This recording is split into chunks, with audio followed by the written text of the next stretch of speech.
ओम शांति। आज 24 जनवरी 2025 की साकार मुरली। आज बाबा ने कहा, मीठे बच्चे, तुम एक बाप के डायरेक्शन पर चलते चलो तो बाप तुम्हारा रेस्पॉन्सिबल है। बाप का डायरेक्शन है, चलते फिरते मुझे याद करो। प्रश्न, जो अच्छे गुणवान बच्चे हैं उनकी मुख्य निशानियां क्या होंगी? उत्तर, वो कांटों को फूल बनाने की अच्छी सेवा करेंगे, किसी को भी कांटा नहीं लगाएंगे, कभी भी आपस में लड़ेंगे नहीं, किसी को भी दुख नहीं देंगे। दुख देना भी कांटा लगाना है। गीत है, यह वक्त जा रहा है। ओम शांति। मीठे मीठे सिकिल्दे रूहानी बच्चों ने नंबरवार पुरुषार्थ अनुसार इस गीत का अर्थ समझा। नंबरवार इसलिए कहते हैं क्योंकि कोई तो फर्स्ट ग्रेड में समझते हैं, कोई सेकेंड ग्रेड में, कोई थर्ड ग्रेड में। समझ भी हर एक की अपनी अपनी है, निश्चय बुद्धि भी हर एक की अपनी है। बाप तो समझाते रहते हैं। ऐसा ही हमेशा समझो कि शिव बाबा इन द्वारा डायरेक्शन देते हैं। तुम आधा कल्प आसुरी डायरेक्शन पर चलते आए हो। अब ऐसे निश्चय करो कि हम ईश्वरीय डायरेक्शन पर चलते हैं तो बेड़ा पार हो सकता है। अगर ईश्वरीय डायरेक्शन न समझ मनुष्य का डायरेक्शन समझा तो मूंझ पड़ेंगे। बाप कहते हैं, मेरे डायरेक्शन पर चलने से फिर मैं रेस्पॉन्सिबल होना। इन द्वारा जो कुछ होता है उनकी एक्टिविटी का मैं ही रेस्पॉन्सिबल हूँ, उसको हम राइट करेंगे। तुम सिर्फ हमारे डायरेक्शन पर चलो। जो अच्छी रीति याद करेंगे वही डायरेक्शन पर चलेंगे। कदम कदम ईश्वरीय डायरेक्शन समझ चलेंगे तो कभी घाटा नहीं होगा। निश्चय में ही विजयी है। बहुत बच्चे इन बातों को समझते नहीं हैं। थोड़ा ज्ञान आने से देवाभिमान आ जाता है। योग बहुत ही कम है। ज्ञान तो है हिस्ट्री ज्योग्राफी को जानना, यह तो सहज है। यह भी मनुष्य कितनी साइंस आदि पढ़ते हैं, यह पढ़ाई तो इजी है। बाकी मेहनत है योग की। कोई कहे, बाबा हम योग में बहुत मस्त रहते हैं, बाबा मानेगा नहीं। बाबा हर एक की एक्ट को देखते हैं। बाप को याद करने वाला तो मोस्ट लवली होगा। याद नहीं करते इसलिए ही उल्टा सुल्टा काम होता है। बहुत रात दिन का फर्क है। अभी तुम इस सीढ़ी के चित्र पर भी अच्छी रीति समझा सकते हो। इस समय है कांटों का जंगल, यह बगीचा नहीं है। यह तो क्लियर समझाना चाहिए कि भारत फूलों का बगीचा था। बगीचे में कभी जंगली जानवर रहते हैं क्या? वहाँ तो देवी देवता रहते हैं। बाप तो है ही हाईएस्ट ऑथोरिटी, और फिर यह प्रजापिता ब्रह्मा भी हाईएस्ट ऑथोरिटी ठहरे। यह दादा है सबसे बड़ी ऑथोरिटी। शिव और प्रजापिता ब्रह्मा आत्माएं हैं शिव बाबा के बच्चे, और फिर साकार में हम भाई बहन सब हैं प्रजापिता ब्रह्मा के बच्चे। यह सब का ग्रेट ग्रेट ग्रैंडफादर। ऐसे हाईएस्ट ऑथोरिटी के लिए हमको मकान चाहिए। ऐसे तुम लिखो फिर देखो, बुद्धि में कुछ आता है। शिव बाबा और प्रजापिता ब्रह्मा आत्माओं का बाप और सब मनुष्य मात्र का बाप। यह पॉइंट से बहुत अच्छी है समझाने की, परंतु बच्चे पूरी रीति समझाते नहीं हैं, भूल जाते हैं। ज्ञान की मगरूरी चढ़ जाती है, जैसे कि बाप दादा पर भी जीत पा लेते हैं। यह दादा कहते हैं, मेरी भल न सुनो। हमेशा समझो शिव बाबा समझाते हैं, उनकी मत पर चलो। डायरेक्शन ईश्वर मत देते हैं कि यह करो। रेस्पॉन्सिबल हम हैं। ईश्वरीय मार्ग पर चलो। ये ईश्वर थोड़ी है, तुमको ईश्वर से पढ़ना है ना। हमेशा समझो यह डायरेक्शन ईश्वर देते हैं। यह लक्ष्मी नारायण भी भारत के ही मनुष्य थे। यह भी सब मनुष्य है, परंतु ये शिवालय के रहने वाले हैं, इसलिए सब नमस्ते करते हैं। परंतु बच्चे पूरा समझाते नहीं हैं, अपना नशा चढ़ जाता है। डिफेक्ट तो बहुतों में है ना। जब पूरा योग हो तब विकर्म विनाश हो। विश्व का मालिक बनना कोई मासी का घर थोड़ी है। बाबा देखते हैं, माँ एकदम नाक से पकड़कर गटर में गिरा देती है। बाप की याद में तो बड़ी खुशी में प्रफुल्लित रहना चाहिए। सामने एम ऑब्जेक्ट खड़ी है, हम ये लक्ष्मी नारायण बन रहे हैं। भूल जाने से खुशी का पारा नहीं चढ़ता है। कहते हैं हमको निष्ठा में बिठाओ। बाहर में हम याद नहीं कर सकते हैं, याद में नहीं रहते हैं, इसलिए कभी कभी बाबा भी प्रोग्राम भेज देते हैं, परंतु याद में बैठते थोड़ी है। बुद्धि इधर उधर भटकती रहती है। बाबा अपना मिसाल बताते हैं। नारायण का कितना पक्का भक्त था, जहां तहां साथ में नारायण का चित्र रहता था। फिर भी पूजा के समय बुद्धि इधर उधर भागती थी। इसमें भी ऐसा होता है। बाबा कहते हैं चलते फिरते बाप को याद करो, परंतु कई कहते हैं बहन निष्ठा करावे। निष्ठा का तो कोई अर्थ ही नहीं है। बाबा हमेशा कहते हैं याद में रहो। कई बच्चे निष्ठा में बैठे बैठे ध्यान में चले जाते हैं, न ज्ञान न याद रहती, या तो फिर झुटके खाने लग पड़ते हैं। बहुतों को आदत पड़ गई है, या तो अल्पकाल की शांति हो गई, गोया बाकी सारा दिन अशांति रहती है। चलते फिरते बाप को याद नहीं करेंगे तो पापों का बोझा कैसे उतरेगा। आधा कल्प का बोझा है, इसमें ही बड़ी मेहनत है। अपने को आत्मा समझो और बाप को याद करो। बल बाबा को बहुत बच्चे लिख भेजते हैं, इतना समय याद में रहा, परंतु याद रहती नहीं है, चार्ट को समझते ही नहीं है। बाबा बेहद का बाप है, पति तो पावन है, तो खुशी में रहना चाहिए। ऐसे नहीं हम तो शिव बाबा के हैं ना, ऐसे भी बहुत है।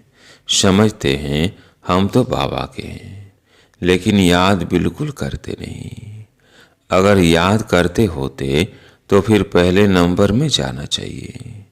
किसको समझाने की भी बड़ी अच्छी बुद्धि चाहिए। हम तो भारत की महिमा करते हैं। नई दुनिया में आदि सनातन देवी देवताओं का राज्य था। अभी है पुरानी दुनिया, आयरन एज, वो सुखधाम यह दुखधाम। भारत गोल्डन एज था, 3 देवताओं का राज्य था। कहते हैं हम कैसे समझे कि इनका राज्य था। यह नॉलेज बड़ी वंडरफुल है। जिसकी तकदीर में जो है, जो जितना पुरुषार्थ करते हैं वो देखने में तो आता है। तुम एक्टिविटी से जानते हो, है तो कलयुगी भी मनुष्य तो सतयुगी भी मनुष्य। फिर उन्हों के आगे माथा जाकर क्यों टेकते हो। इन्हों को स्वर्ग का मालिक कहते हैं ना। कोई मरता है तो कहते हैं फलाना स्वर्गवासी हुआ। यह भी नहीं समझते। इस समय तो नरकवासी सब है, जरूर पुनर्जन्म भी यहाँ ही लेंगे। बाबा हर एक की चलन से देखते रहते हैं। बाबा को कितना साधारण रीति से किस किस से बात करनी पड़ती है, संभालना पड़ता है। बाप कितना क्लियर कर समझाते हैं, समझते भी हैं तो बात बड़ी ठीक है, फिर भी क्यों बड़े बड़े कांटे बन जाते हैं। एक दो को दुख देने से कांटे बन जाते हैं, आदत छोड़ते ही नहीं। अभी बागवान बाप फूलों का बगीचा लगाते हैं, कांटों को फूल बनाते रहते हैं। उनका धंधा ही यह है। जो खुद ही कांटा होगा तो फूल कैसे बनाएगा। प्रदर्शनी में भी बड़ी खबरदारी से किसको भेजना होता है। अच्छे गुणवान बच्चे वह जो कांटों को फूल बनाने की अच्छी सेवा करते हैं, किसी को भी कांटा नहीं लगाते हैं, अर्थात किसी को दुख नहीं देते हैं, कभी भी आपस में लड़ते नहीं हैं। तुम बच्चे बहुत एक्यूरेट समझाते हो, इसमें किसी की इंसल्ट की तो बात ही नहीं। अभी शिव जयंती भी आती है, तुम प्रदर्शनी जास्ती करते रहो। छोटी छोटी प्रदर्शनी पर भी समझा सकते हो। 1 सेकंड में स्वर्गवासी बनो अथवा पतित भ्रष्टाचारी से पावन श्रेष्ठचारी बनो। 1 सेकंड में जीवन मुक्ति प्राप्त करो। जीवन मुक्ति का भी अर्थ समझते नहीं है, तुम भी अभी समझते हो। बाबा द्वारा सबको मुक्ति जीवन मुक्ति मिलती है, परंतु ड्रामा को भी जानना है। सब धर्म स्वर्ग में नहीं आएंगे, वह फिर अपने अपने सेक्शन में चले जाएंगे, फिर अपने अपने समय पर आकर स्थापना करेंगे। झाड़ में कितना क्लियर है। एक सदगुरु के सिवाय सदगति दाता और कोई हो नहीं सकता। बाकी भक्ति सिखलाने वाले तो ढेर गुरु हैं। सदगति के लिए मनुष्य गुरु हो नहीं सकता, परंतु समझाने का भी अकल चाहिए। इसमें बुद्धि से काम लेना होता है। ड्रामा का कैसा वंडरफुल खेल है। तुम्हारे में भी बहुत थोड़े हैं जिस नशे में रहते हैं। अच्छा, मीठे मीठे सिकिल्दे बच्चों प्रति माता पिता बाप दादा का याद प्यार और गुड मॉर्निंग। रूहानी बाप की रूहानी बच्चों को नमस्ते। हम रूहानी बच्चों की रूहानी बाप दादा को याद प्यार गुड मॉर्निंग नमस्ते नमस्ते। दूसरी मुरली रात्रि क्लास 18 मार्च 1968। बाबा ने कहा, तुमको वास्तव में शास्त्रों पर वाद विवाद करने की कोई दरकार नहीं है। मूल बात है ही याद की और सृष्टि के आदि मध्य अंत को समझना है। चक्रवर्ती राजा बनना है। इस चक्र को ही सिर्फ समझना है। इनका ही गायन है सेकंड में जीवन मुक्ति। तुम बच्चों को वंडर लगता होगा। आधा कल्प भक्ति चलती है। ज्ञान रिंचक नहीं, ज्ञान है ही बाप के पास। बाप द्वारा ही जानना है। यह बाप कितना अनकॉमन है, इसलिए कोटों में कोई निकालते हैं। वो टीचर्स ऐसे थोड़ी कहेंगे। यह तो कहते हैं मैं ही बाप टीचर गुरु हूँ, तो मनुष्य सुनकर वंडर खाएंगे। भारत को मदर कंट्री कहते हैं क्योंकि अम्बा का नाम बहुत वाला है। अम्बा के मेले ही बहुत लगते हैं। अम्बा मीठा अक्षर है। छोटे बच्चे भी माँ को प्यार करते हैं ना, क्योंकि माँ खिलाती पिलाती संभालती है। अब अम्बा का बाव भी चाहिए ना। यह तो बच्ची है अडॉप्टेड, पति तो है नहीं। यह नई बात है ना। प्रजापिता ब्रह्मा तो जरूर एडाप्ट करते होंगे। यह सही बातें बाप ही आकर तुम बच्चों को समझाते हैं। अम्बा का कितना मेला लगता है, पूजा होती है, क्योंकि बच्ची ने बहुत सर्विस की है। मम्मा ने जितने को पढ़ाया होगा उतना और कोई पढ़ा न सके। मम्मा का नामाचार बहुत है। मेला भी बहुत बड़ा लगता है। अभी तुम बच्चे जानते हो, बाप ने आकर रचना के आदि मध्य अंत का सारा राज तुम बच्चों को समझाया है। तुमको बाप के घर का भी मालूम पड़ा है। बाप से भी लव है तो घर से भी लव है। यह ज्ञान तुमको अभी मिलता है। इस पढ़ाई से कितनी कमाई होती है, तो खुशी होनी चाहिए ना। और तुम हो बिल्कुल साधारण। दुनिया को पता नहीं है, बाप आकर यह नॉलेज सुनाते हैं। बाप ही आकर सभी नई नई बातें बच्चों को सुनाते हैं। नई दुनिया बनती है बेहद की पढ़ाई से। पुरानी दुनिया से वैराग्य आ जाता है। तुम बच्चों के अंदर में ज्ञान की खुशी रहती है। बाप को और घर को याद करना है। घर तो सभी को जाना ही है। बाप तो सभी को कहेंगे ना, बच्चों हम तुमको मुक्ति, जीवन मुक्ति का वर्षा देने आया हूँ। फिर भूल क्यों जाते हो? मैं तुम्हारा बेहद का बाप हूँ। राजयोग सिखलाने आया हूँ। तो क्या तुम सीमत पर नहीं चलेंगे? फिर तो बहुत घाटा पड़ जाएगा। यह बेहद का घाटा। बाप का हाथ छोड़ा तो कमाई में घाटा पड़ जाएगा। अच्छा, गुड नाइट। ओम शांति। धारणा के लिए मुख्य सार। पहला पॉइंट, एक बाप की याद से मोस्ट लवली बनना है। चलते फिरते कर्म करते याद में रहने की प्रैक्टिस करनी है। बाप की याद और खुशी में प्रफुल्लित रहना है। दूसरा पॉइंट है, कदम कदम ईश्वरीय डायरेक्शन पर चल हर कार्य करना है। अपनी मगरूरी यानी देह अभिमान का नशा नहीं दिखाना है। कोई भी उल्टा सुल्टा काम नहीं करना है। मुझना नहीं है। आज प्यारे मीठे बाबा का वरदान। साधारण कर्म करते भी ऊंची स्थिति में स्थित रहने वाले सदा डबल लाइट भव। साधारण कर्म करते भी ऊंची स्थिति में स्थित रहने वाले सदा डबल लाइट भव। जैसे बाप साधारण तन लेते हैं, जैसे आप बोलते हो वैसे ही बोलते हैं, वैसे ही चलते हैं। तो कर्म भल साधारण है, लेकिन स्थिति ऊंची रहती है। ऐसे आप बच्चों की भी स्थिति सदा ऊंची हो। डबल लाइट बन ऊंची स्थिति में स्थित हो। कोई भी साधारण कर्म करो।